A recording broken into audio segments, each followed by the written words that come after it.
Bueno, y vamos ya con nuestro invitado. Tengo que decir de lujo, de esos que, ya les digo, saquen lápiz y papel, que hoy vamos a apuntar seguro más de una idea de inversión, porque nos acompaña Javier Campos, que es socio de Azvalor, analista senior, y además es cogestor, corresponsable del fondo Azvalor Iberia. ¿Y cómo está el Azvalor Iberia ahora mismo? Javier Campos, muy bienvenido a Tu Dinero Nunca Duerme. ¿Cómo estás? Pues muy bien y muchísimas gracias por la invitación. Aquellos que son suscriptores del podcast y que escuchan tanto los programas semanales como aquellos especiales que hacemos en podcast ya le conocen, porque ya está con nosotros en otras ocasiones, pero yo tenía ganas de que vinieras aquí al programa titular, al de los domingos, porque, bueno, pues en fin, yo creo que sobre todo aquellos que nos escuchan solo por la radio, querría que te conocieran. Así que, ¿qué te parece si nos comentas un poquito cuál es tu labor más allá de esa gestión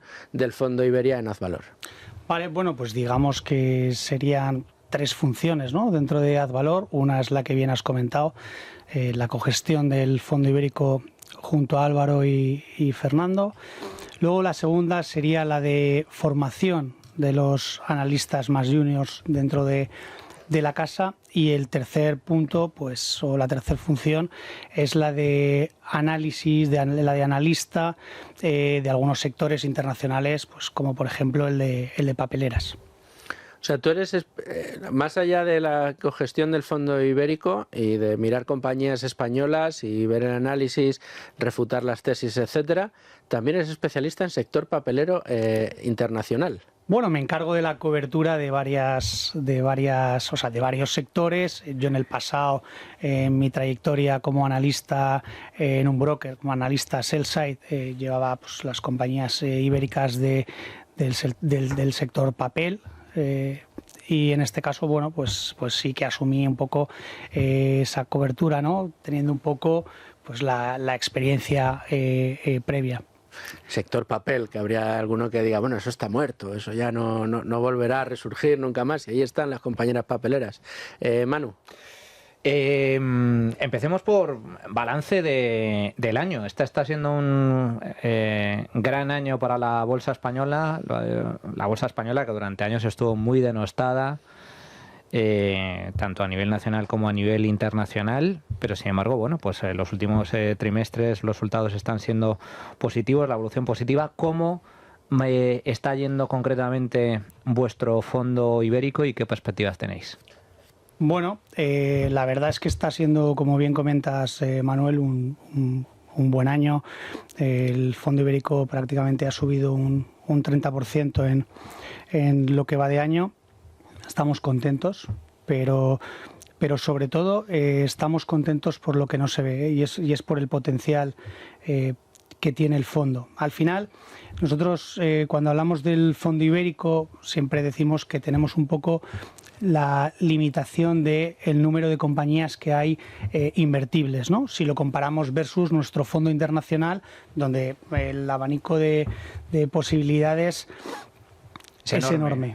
Claro, aquí tenemos un número de compañías invertibles. Es un fondo en el que tenemos 25 o 30 compañías, pero en el que las 10 principales compañías tienen un peso relevante. Lo más importante de todo es que son compañías que conocemos muy bien desde hace muchísimos años. Entonces, es muy complicado que podamos cometer algún error en el fondo ibérico.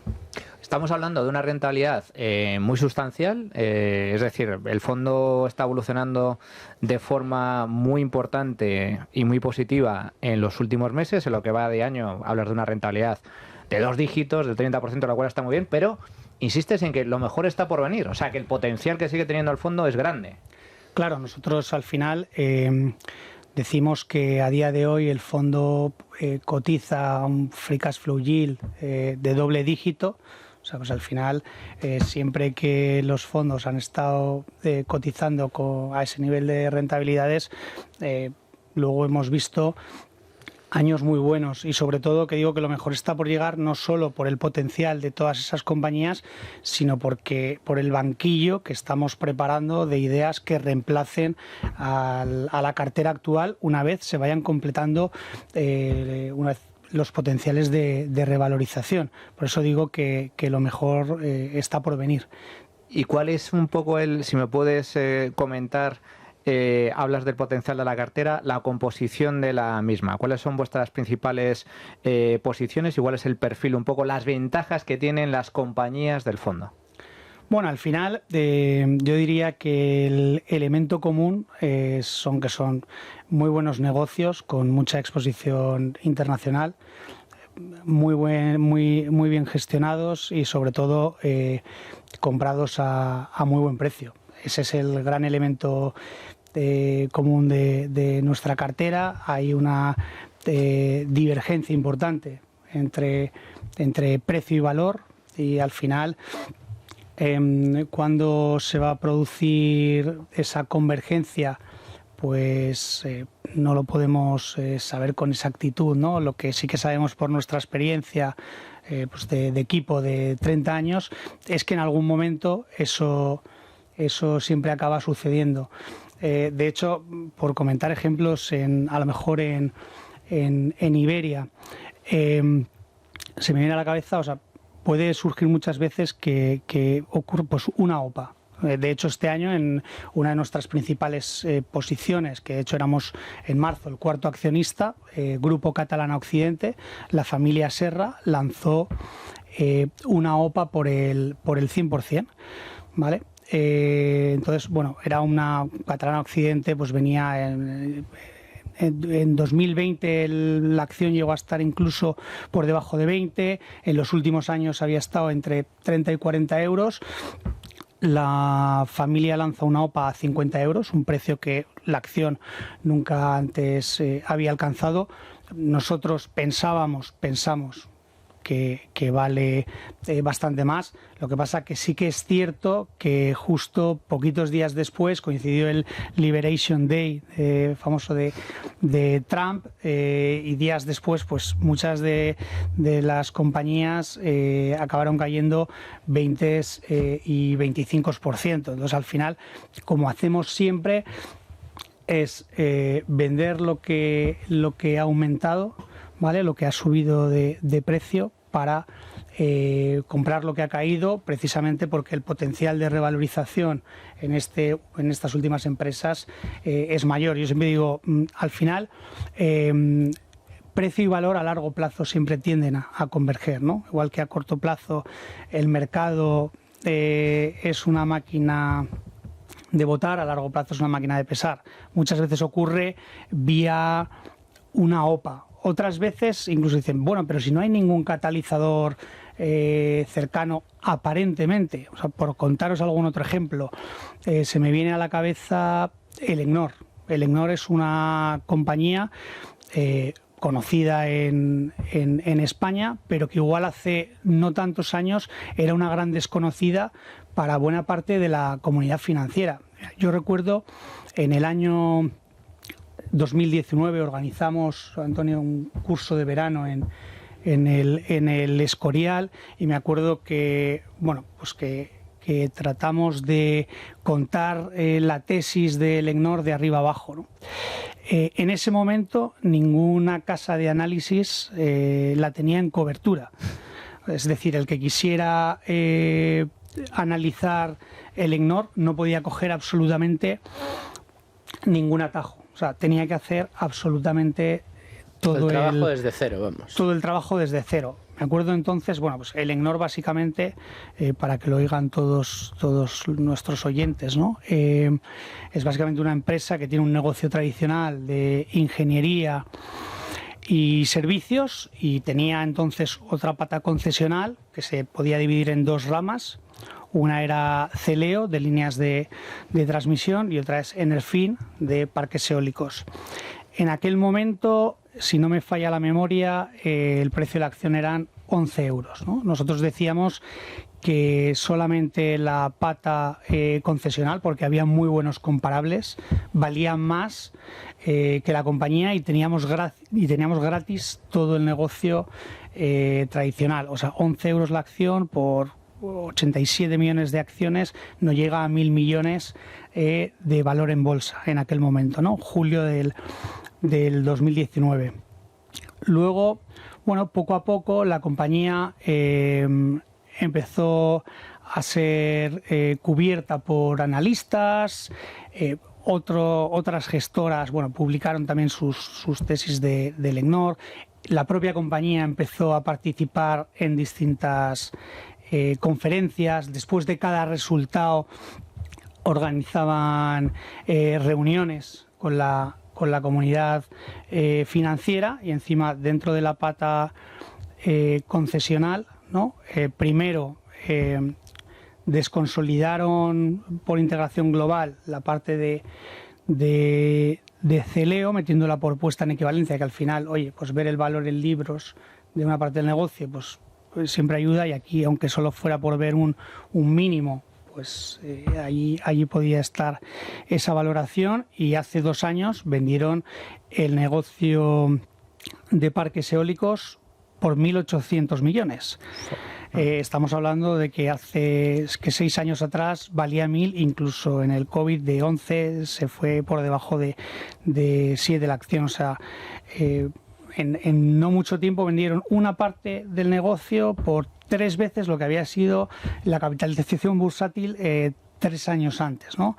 Y en aquel momento, hace 2 años, seguíamos teniendo todavía gratis el negocio tradicional. A día de hoy, bueno, pues hablaba antes que la acción en 2019 estaba 11, a día de hoy está 23.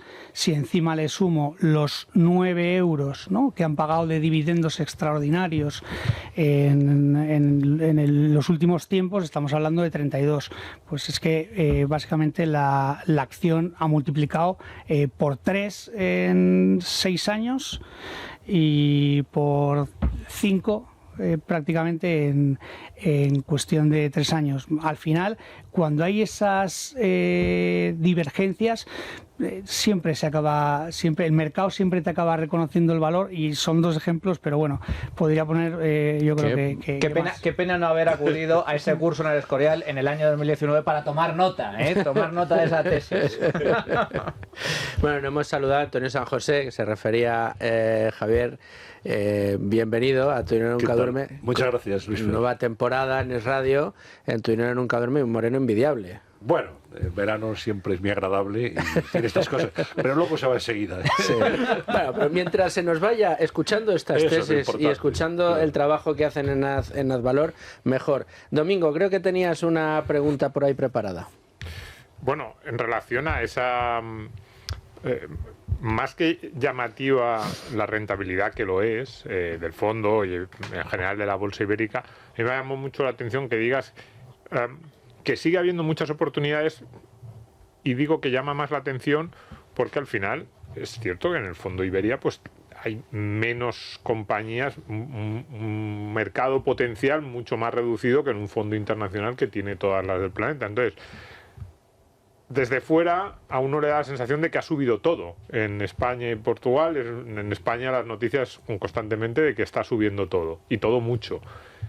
Pero has dicho que seguís encontrando oportunidades. ¿Dónde están esas oportunidades? ¿O son compañías que han subido pero que todavía pueden subir muchísimo más? Bueno, hay un poco de todo, lo que pasa que ponerme a hablar de compañías que no tengáis, no, pero hay sectores, hay algo que digáis... No levantes la liebre. Sí, pero... No hace falta que levantes la liebre, pero habla de alguna pista.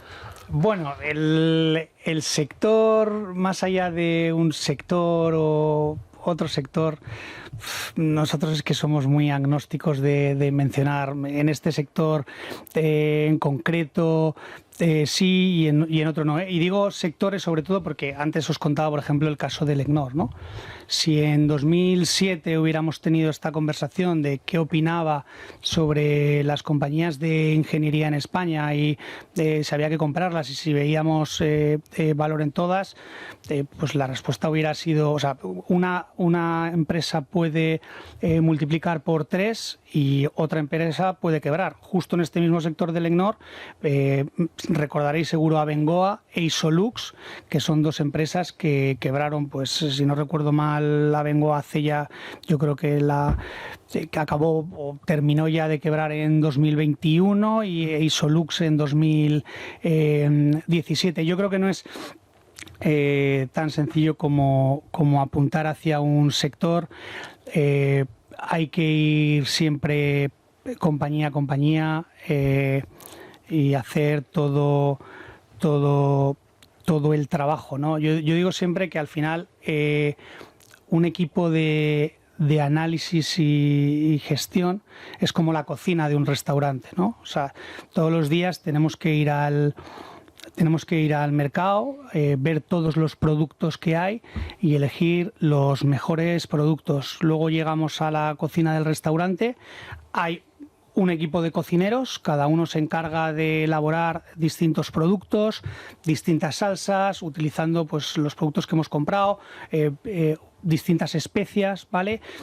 Y al final, como equipo, todo lo ponemos conjuntamente, emplatamos el plato y todos los ingredientes, todos los sabores tienen que tener sentido y que el plato esté bueno. Esto al final, a nivel de inversión en empresas, pues básicamente se traduce en una pregunta que es ¿cuánto dinero con alto grado de certeza va a ganar esta compañía en los próximos 10 años? Y siempre con un ojo puesto en el peor escenario, ¿no? Y hay que ver que el peor escenario no te mate, ¿vale? Y que el resto de escenarios te den muy buenos beneficios. O sea, es básicamente un cara gano, cruz, no pierdo.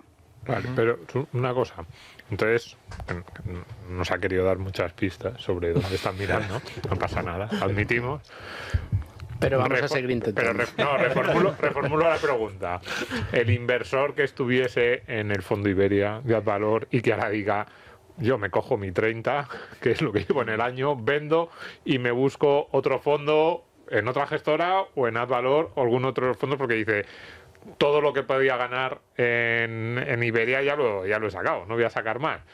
Tú le decías antes a Manu que no es así, que todavía hay mucho, y eso es lo que a mí más resulta llamativo. Es decir, ¿no crees que sea el momento de salir de la bolsa? ¿No es uno de esos momentos en los que los gestores decís no encuentro ideas en la bolsa española? No, en el momento que nuestra cartera cotiza una rentabilidad de doble dígito, tenemos claro que sigue estando barata, ¿vale? Entonces, yo no desanimaría a nadie. O sea, muchas veces podemos tener un año, volviendo un poco al fondo internacional, si no recuerdo mal, hizo un 39% en 2021. En el año 2022 hizo un 45%, con las bolsas cayendo un 20%. Si hubiéramos animado a alguien a que en 2021 se hubiera salido, pues, o sea, hay que pensar siempre, y esto lo repetimos mucho, los socios de Advalor, los empleados de Advalor, familia y amigos, somos el principal cliente o coinversor de la gestora. O sea, es que nosotros, además, me parece justo, igual que cuando invertimos en una compañía y buscamos compañías familiares, queremos que se juegue en todo su patrimonio, ¿no? Jugarse la piel, el famoso skin in the game de Nassim Taleb. Nosotros nos autoimponemos lo mismo. O sea, todo mi patrimonio y el de mi mujer está metido en los fondos de Advalor, pero es que están metidos, o sea, mis padres, mis primas, mis primos, mis tíos, mis suegros, mi cuñado, mis amigos, mi entrenador, Entonces, Aunque como vaya mal tienes un lío. Claro. Entonces, os aseguro que si desde luego no pensara que esto iba a ir bien, bueno, pues es que sería el primero en levantar la mano, ¿no? No es el caso. Yo Andrei. creo que Domingo me ha leído la mente porque iba a tirar yo también por ahí un poco. Y no es por intentar hacer market timing, ¿no? Pero justo comentabas, 2021-2022 muy buenos para internacional. Ahora llevamos 2 años muy buenos en Iberia. ¿Qué ha sucedido exactamente en la cartera internacional? Porque comentabas que se está acumulando ese potencial de revalorización. Claro, de nuevo, no es por hacer market timing, pero es que parece un caramelito. ¿Va a volver a suceder 2021-2022 en esa cartera? ¿Estáis en un punto similar de porcentaje o potencial de revalorización que en aquel entonces? Pues mira, en 2023, si no recuerdo mal, el fondo internacional subió un 10%, 2024 prácticamente plano y llevamos un 6% en 2025. Es decir, pues sí, un 16% en los últimos 3 años, ¿vale? Entonces, a día de hoy está a 250 el fondo internacional y nosotros decimos que vale más de 500, ¿vale? Si nos vamos a 2020, en el COVID, el fondo internacional estaba a 60 y entonces nosotros decíamos que valía 240 y es lo que se acabó cumpliendo. Es cierto que muchas veces cuando te pones a hablar de cosas que no se ven, que es realmente el valor del fondo, pues tienen que acabar cumpliéndose. Igual que muchas veces hablamos del método haz valor, de muchas cosas que no se ven, es como nuestro proceso cada vez ha incorporado a más gente. O sea, a día de hoy, por eso estamos tan contentos y tenemos tanta esperanza puesta en el futuro, con todo, o sea, con el potencial del fondo y con el banquillo de ideas. Y también, sobre todo, porque hemos aumentado la capacidad de análisis sin perder la calidad de siempre. Desde hace mucho tiempo en la casa se quería que esto no podía ser cosa de dos. Y yo os digo que a día de hoy ya no lo es. Es de mucha más gente. O sea, hoy es una máquina muy bien engrasada, que tiene el proceso correcto, con los incentivos correctos, con la cultura correcta y con los clientes correctos o alineados. Y además son 4 pilares fundamentales que no se consiguen de la noche a la mañana. Eso se consigue con mucho tiempo, con haber batido al mercado durante muchos años. En este caso, pues si miramos el equipo, pues en los últimos 22 años se ha hecho por 14, se ha multiplicado por 14 veces el dinero. Y luego, habiendo navegado juntos distintas crisis, la crisis financiera, después llegó el Brexit, después vimos el COVID, después la invasión a Ucrania, recientemente, bueno, pues también los anuncios de Trump. O sea, habiendo navegado juntos y habiéndonos sobrepuestos a distintos escenarios.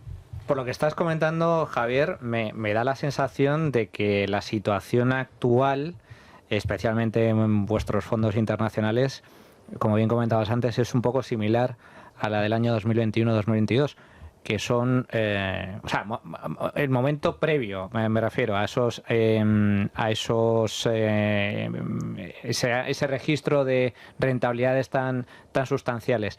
Es decir, que estamos un poco en el momento de siembra. Pues una de vuestras, hablas del método AZ, del método ad valor.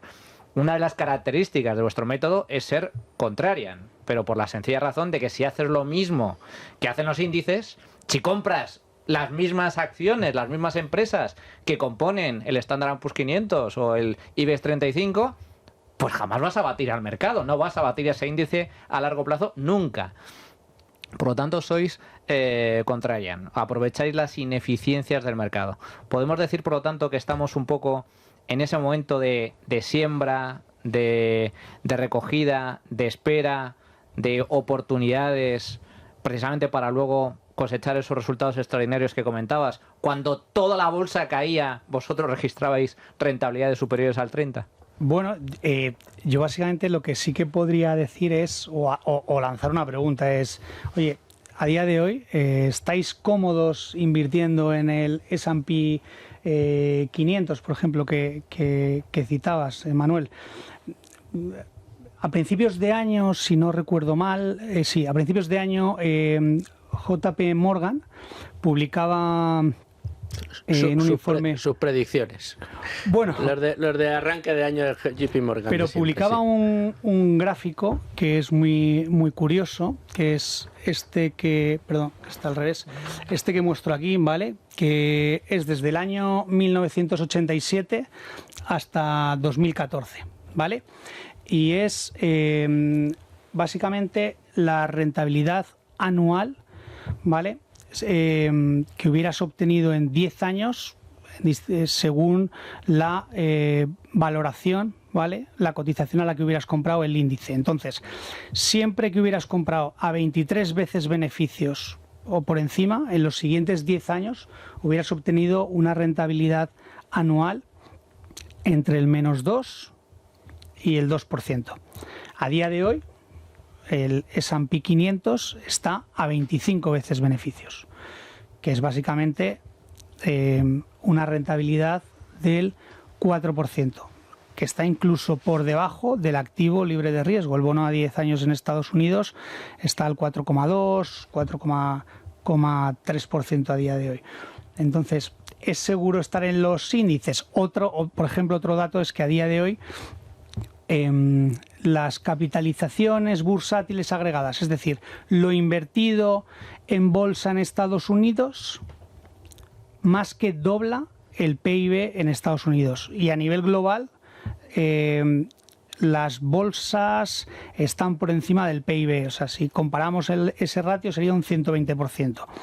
En anteriores picos, 2007 fue del 100% y en el año 2000 del 110%. Y después de esos picos vimos caídas de más del 50%. Entonces yo lanzo la misma pregunta, ¿estáis cómodos hoy invirtiendo en los índices? Nosotros estamos muy cómodos invirtiendo en nuestros fondos por la rentabilidad que ofrecen, que es 3 veces más que los bonos o 4 veces más que algunos bonos en Europa. Entonces, bueno... Es una buena respuesta, es muy gallega, ¿eh? O sea, es responder a la pregunta con otra pregunta, pero la respuesta está muy bien tirada. Precisamente con esto que estás comentando, Javier, uno de los principales impulsores de las elevadas rentabilidades que ha cosechado el S&P 500 en los últimos años tiene que ver con el mundo de la tecnología, con las grandes tecnológicas. Sin embargo, vosotros tradicionalmente no invertís en empresas tecnológicas. ¿Por qué? Bueno, básicamente nosotros para poder invertir en cualquier compañía necesitamos poder resolver 3 cosas. Bueno, necesitamos primero poder entender el negocio. Segundo, poder determinar cuánto dinero va a ganar la compañía en los próximos 10 años. Y tercero, que esté barata por razones que podamos asumir, ¿vale? El mundo de la tecnología es un sector muy cambiante donde ganadores y perdedores se van intercambiando. A nosotros nos gusta más siempre lo predecible. Entonces, muchas veces nos dicen, oye, ¿no sois capaces de entender el negocio? Sí, somos capaces de entender el negocio o muchos de los negocios, pero no somos capaces de determinar o decir, oye, esta compañía cuánto dinero con un alto grado de certeza va a ganar en los próximos 10 años. Y en el caso que incluso somos capaces o fuéramos capaces de resolver esa segunda, tiene que estar encima barata. Es que se tienen que cumplir las 3 cosas. O sea, eso hablando un poco de tecnología en global. Luego ya hay, determinados sectores de I+D, de biotecnología. Oye, pues también tenemos claro un poco cuál es nuestro círculo de competencia, ¿no? Al final, una habilidad, si no tiene una frontera, no es una habilidad. Entonces, bueno... Otro de los sectores que ha tenido un muy buen rendimiento, Javier, es el de defensa, también impulsado por el rearme por parte de la OTAN, ¿no? de toda Europa. ¿Creéis que se está descontando ya todas esas futuras ventas que van a haber a futuro? Y también un poco por entender exactamente a qué empresas dentro del sector defensa va a afectar esto, porque incluso los gobiernos europeos compran también parte de ese armamento, lo que sea que les haga falta, la tecnología también relacionada con defensa, a empresas norteamericanas. Entonces la gente que tampoco se piense que va a afectar esto exclusivamente solamente a empresas de defensa europeas. Bueno, al final sí que es cierto que en los últimos tiempos pues es un sector que se ha puesto muy de moda, ¿no? Entonces nosotros nunca invertimos en base a que un sector se vaya a poner de moda, y bueno, pues hay muchas compañías que desde luego dentro del sector defensa lo han hecho especialmente bien. Se me viene a la cabeza una compañía española como Esindra, que en los últimos 5 años ha multiplicado por 6, pero alguna otra compañía dentro del sector que ha multiplicado por 12. Bueno, nosotros, podemos decir, siempre nos vamos a perder, siempre te puedes perder alguna cosa. Mientras tanto, pues tenemos Fresnillo, que es la mejor minera de plata del mundo, que ha multiplicado por más de 3 veces en lo que va de año. Entonces, bueno. No queréis ser los más listos de la clase, queréis ser los listos de la clase. Bueno, no, o sea, básicamente al final, oye, nos gusta invertir, pues eso, no en lo que se va a poner de moda, sino a lo mejor en sectores más olvidados, que no están tan de moda, pero bueno, que es al final donde acabamos encontrando más valor. Javier, hay una pregunta que me lleva rondando todo este rato que llevamos de programa y que yo creo que eres la persona indicada para hacérsela, y es, tú que eres corresponsable del Fondo Ibérico, que digamos estás muy encima de las compañías españolas, del mercado español, que sabes lo que está haciendo la bolsa española, da la sensación de que los mimbres macroeconómicos que adornan a nuestra economía, por mucho que esté creciendo, sabemos que la productividad no crece, sabemos que la renta per cápita tampoco crece, sabemos que los hábitos de consumo de los españoles están en retroceso ahora mismo, se abusa del crédito, el ahorro tampoco es que esté atravesando su mejor momento, pero sin embargo vemos a las compañías españolas brillando de una manera espectacular, con un IBEX 35 que supera la rentabilidad en el año, ha llegado a superar el 30%, ahora está un poquito más abajo. Vuestro propio Fondo Ibérico, con una rentabilidad por encima del 30%, muy interesante. ¿A qué crees que se debe esta...? O sea, vemos cierto pesimismo, tú hablas con algunos responsables de empresas y te dicen que la cosa no la ven clara, pero en cambio las compañías se están comportando muy bien. ¿Tiene que ver con el precio que llevaban arrastrando? Siempre se ha dicho que estaba muy barato el mercado español. ¿A qué crees que se debe? Bueno, se podía haber quedado atrás, pero al final es que la macro y la micro nunca van de la mano, ¿no? En este caso, al final, muchas veces vemos activos que están baratos durante mucho tiempo e incluso se vuelven más baratos, ¿no? Y cada vez están más infravalorados. Y otras veces pasa lo contrario. Al final, luego también hay que tener en cuenta que, por ejemplo, como es el caso de nuestra cartera, el 80 o 90% de los beneficios de nuestras compañías ibéricas las hacen fuera de España. O sea, que no es una cartera que sea 100% exclusiva de solo tenemos beneficios, empresas españolas que generan los beneficios en España, ¿no? Están muy expuestas internacionalmente. ¿Y has visto que haya sufrido el mercado el efecto Trump de una manera duradera, o crees que ha sido un momento puntual? ¿Crees que los efectos de Trump los vamos a ver todavía a lo largo del tiempo? Bueno, al final nosotros siempre decimos que nuestro horizonte temporal de inversión son 10 años. Un político dura 4 años, 8 años si es reelegido, incluso veremos a ver lo que pasa en Francia, pero igual no llegan al año. Entonces, algo muy mal haríamos si para que una inversión vaya bien dependamos de que esté Trump o Beirut. O exactamente, o no esté Trump, ¿no? Nosotros al final la mejor receta ante cualquier político será siempre comprar buenos negocios bien gestionados y a buen precio.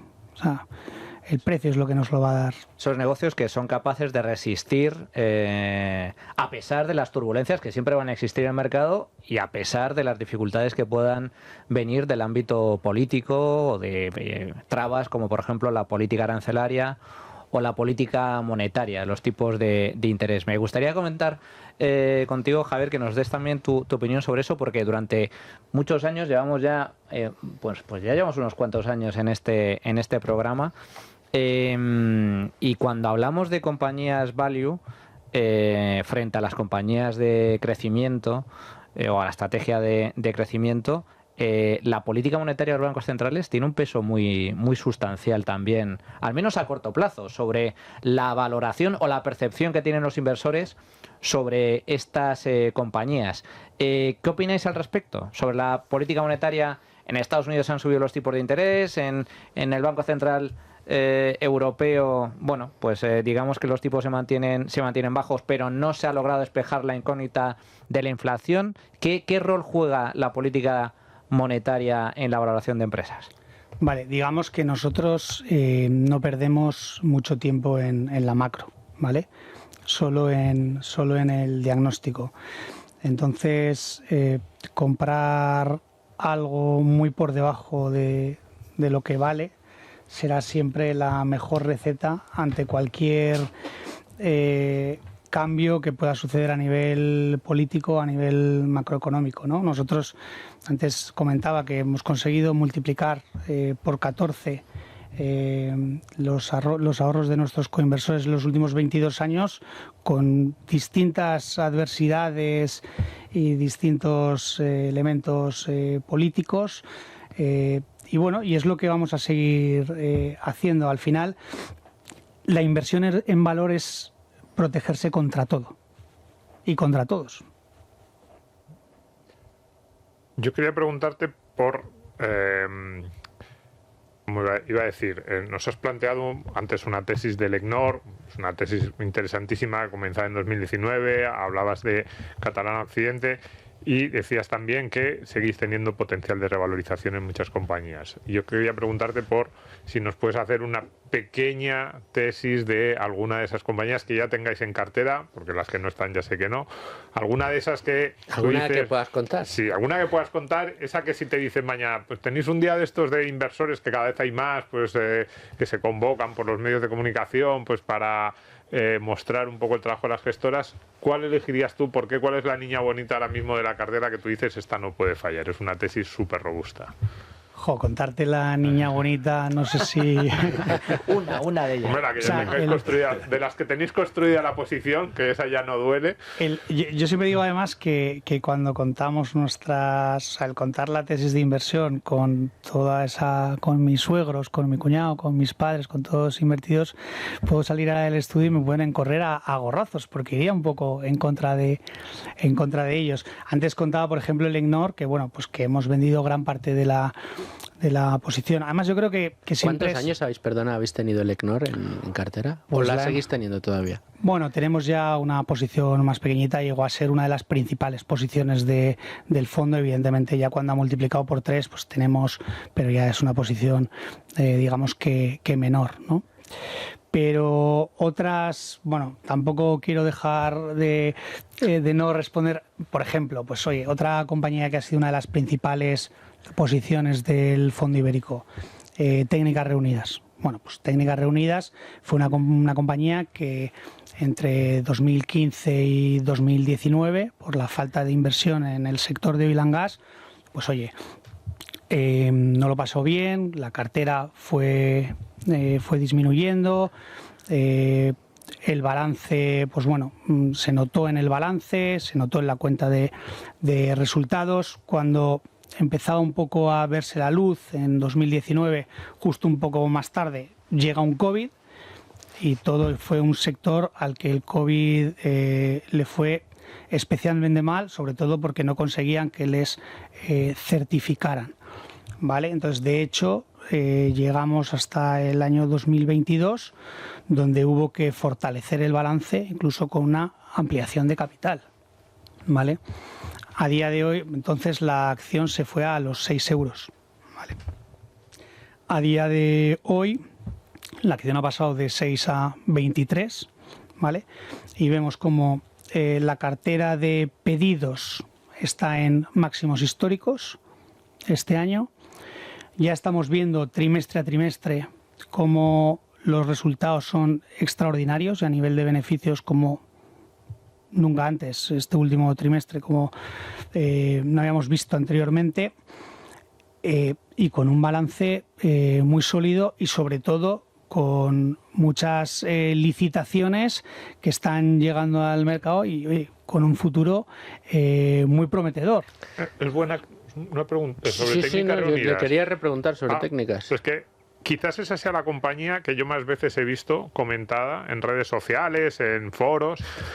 Ya los values se la están comiendo, esta no sale porque venía, tú lo has dicho, esa década de 2014-2015 a 2022-23, que estaba buscando ahora el gráfico para dar la cifra exacta de dónde venía a esos 6 euros, y aquello no parecía que tuviese fin.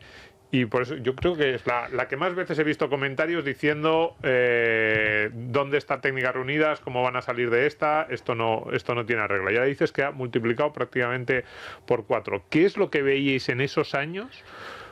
Caga, es que la clave, claro, Domingo, es esa. O sea, claro, verlo a toro pasado, pues muy bien, pero comprarla ahí, cuando además veíamos toda la narrativa, medios de comunicación atizando a los inversores que estaban en Técnicas Reunidas, ahí es donde teníais que tener la convicción. ¿Por qué la teníais? ¿Qué veíais en Técnicas Reunidas? Bueno, pues lo mismo que veíamos más, o sea, que hemos visto años más tarde. Lo único que entre medias hubo un COVID, que es lo que lo retrasó todo y hizo que la compañía encima lo pasara peor porque el balance realmente empeoró.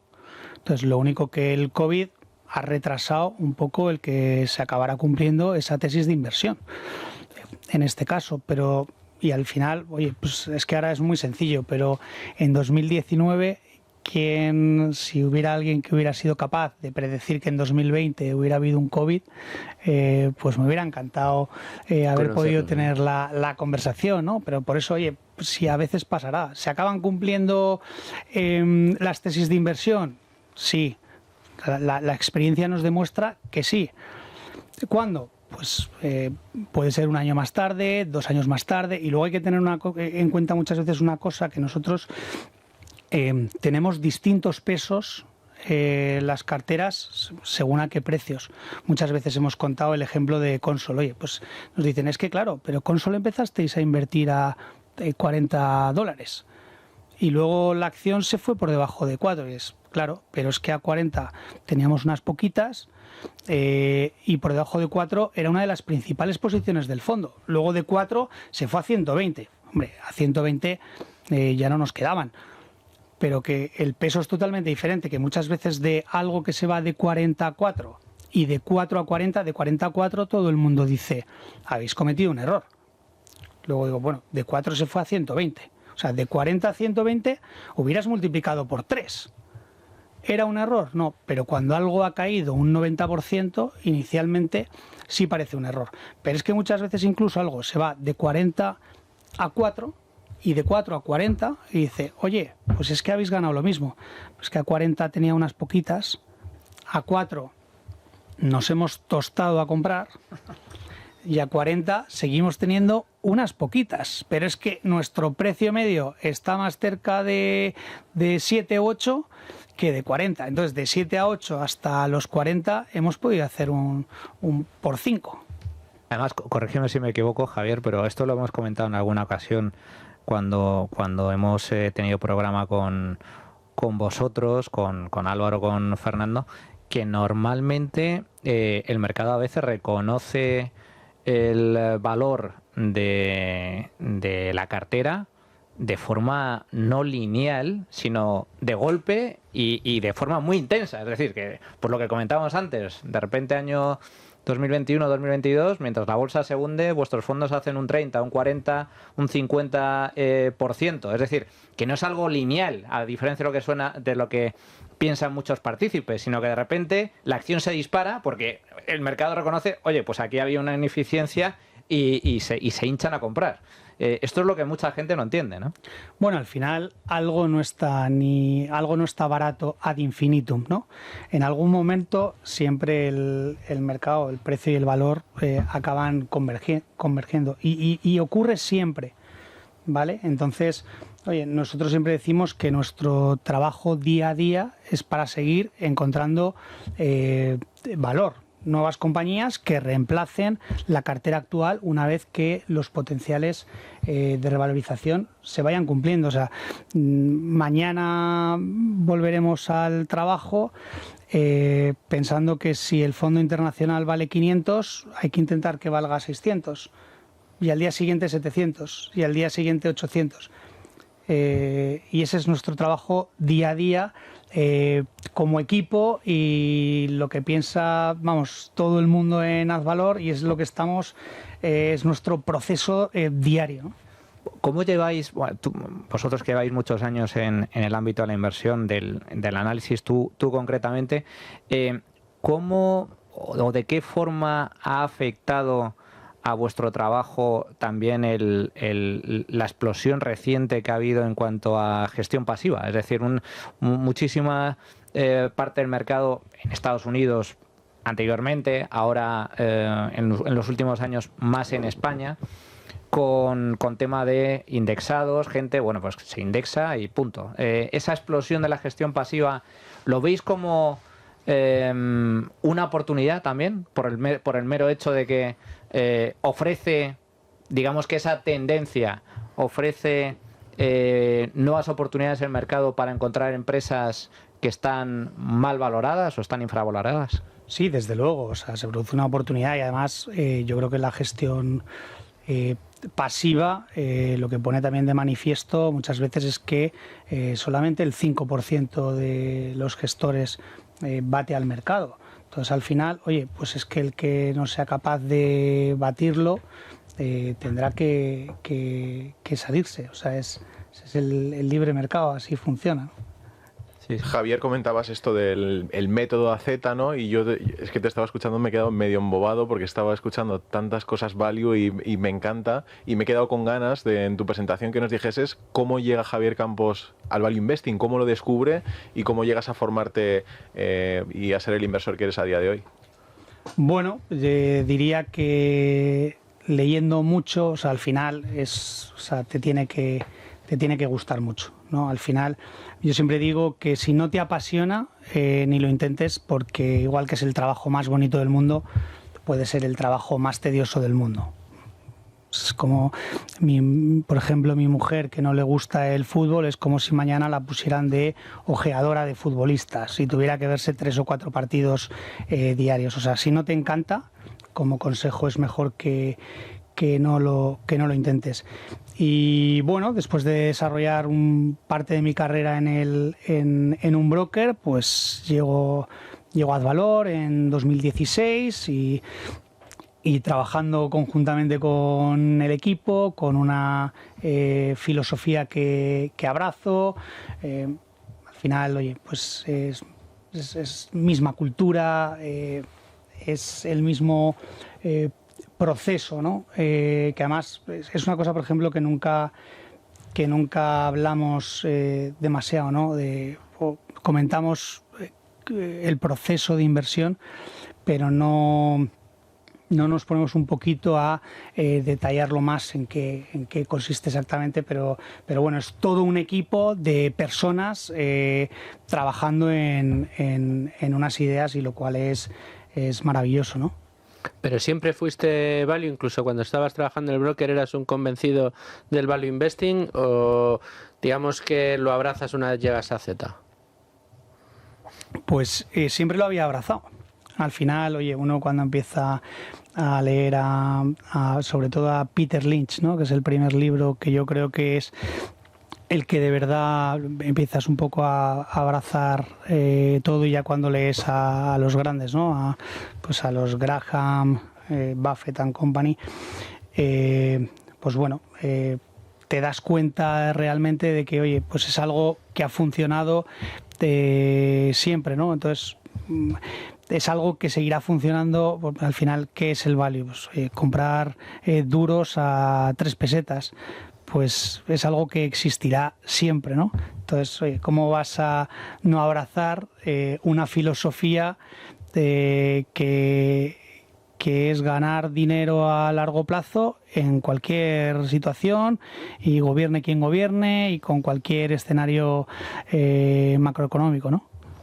Estirar penaltis a puerta vacía, que le gusta decir a Álvaro Guzmán de Lázaro. O como decía Buffett, una de sus grandes enseñanzas, que la principal de sus funciones era decir que no, de cada 100 propuestas decía que no a 99. O sea, tenía que ver tan claro, que cuando lo veía realmente claro decía, esta es. Pero los otros 99 no las pega, las deja pasar. No, si esta está muy atractiva, no la dejo pasar. No lo veo del todo que el portero claro. está cojo ya, pero le queda una pierna.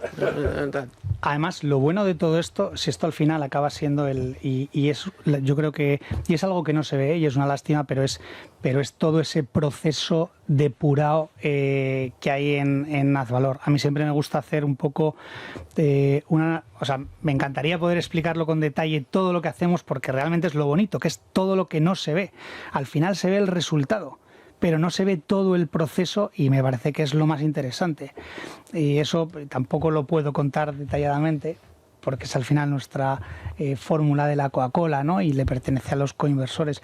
Pero siempre digo que es como el que se va mañana a comprar una casa para invertir, y analiza en profundidad el país, la ciudad, el municipio, el barrio. Luego se da cuenta de determinadas casas que están a la venta y dice, oye, mira, vale, ahora voy primero a que no me engañen, ¿no? Con los metros cuadrados que dicen que tiene la casa, pero es que después vamos a ir a visitar la casa, pero es que vamos a analizar primero si hay activos o pasivos ocultos.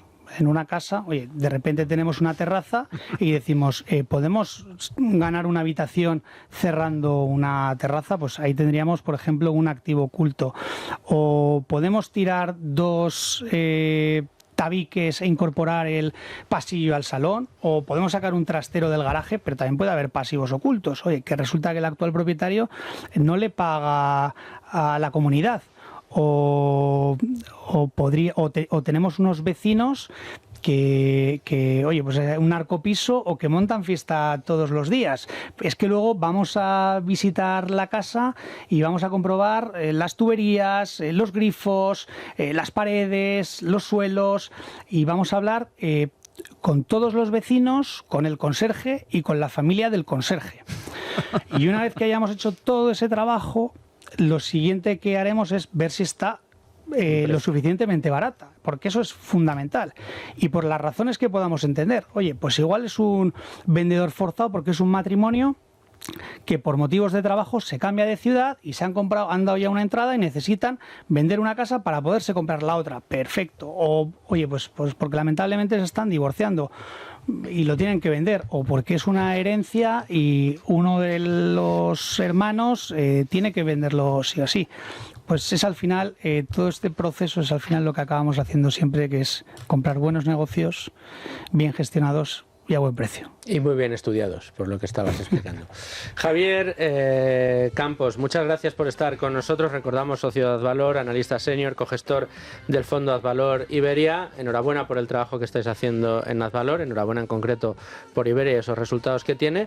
Muchas gracias por estar con nosotros aquí en Tu Dinero Nunca Duerme, en tu estreno radiofónico de verdad. En el podcastero ya habías estado y esperamos verte muy pronto de vuelta aquí en Tu Dinero Nunca Duerme. Muchas gracias. Cuando queráis, muchas gracias a vosotros.